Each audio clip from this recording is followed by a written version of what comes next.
Good morning everyone. Today I Anand Rawat of class 10B from Gyan Mandir Public School is going to present a model on clinometer.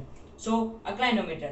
A clinometer is an instrument which is used to measure the angle of slope, elevation, depression of an object with respect to gravity. There can be many applications of a clinometer, but one of the most important is to measure the slope of a building, human constructing projects, etc. and etc. The main idea is to measure the angle from eye towards identifying the amount of slope. It can be measured in incline and decline to the perspective of the individual who is measuring it. So here you can see that I have made the model of clinometer. So let us firstly talk about the construction of this model. To make this building, I have used the cardboards of waste boxes of shoes and gift pack from Amazon. And to make this clinometer, I have used the rolls of wrappers.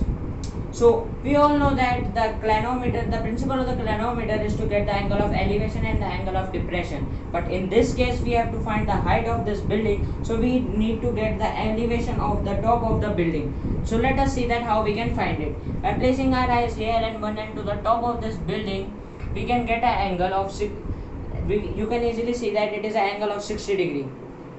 But note it that it is not the angle of elevation.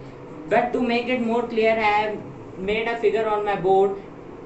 So here you can see that it is 60 degree and it is a right angle triangle. So the angle of the elevation will be 30 degree.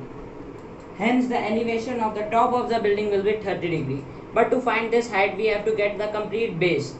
So to get it, we can easily apply a simple trigonometry which is perpendicular upon base is equals to tan. So by calculating this, we can get 1.73 meter x. So with the whole 20 plus 1.73 will be 21.73 meters. But to get the height, we have to see in this triangle BEA that by applying another time a simple trigonometry, that is perpendicular upon base, we can get the height. Then you can see that the height is 12.53 degree. So hence it is proved that with the help of a clinometer we can get a height of the building. So similarly we can also get the angle of depression. So we can get the angle of elevation and the depression as per our requirements with the help of this clinometer, and this is the main application of the clinometer. Thank you.